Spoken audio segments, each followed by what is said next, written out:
कथी में पानी देबै दुनु लाले जी हाय जी सोना के कटोरा में देबै हो अल्लाह हरियर सुगाना और रूपा के कटोरा में देबै दुनु लाले जी।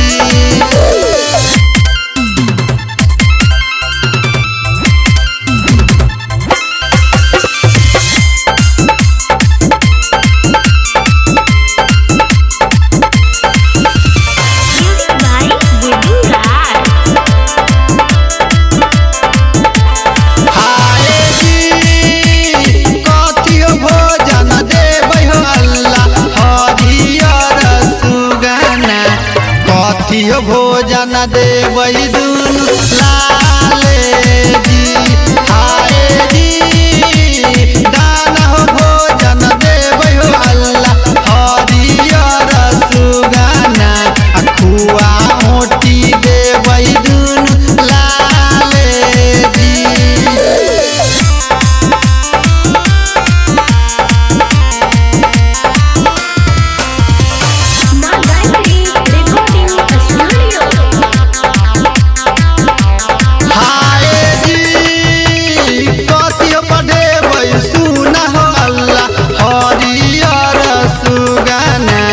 कथियो पढ़ेबै हमहू दुनु लाले जी हाय जी रामे राम पढ़ेबै हो अल्लाह हरियर सुगाना कलामा पढ़ेबै दुनु लाले जी।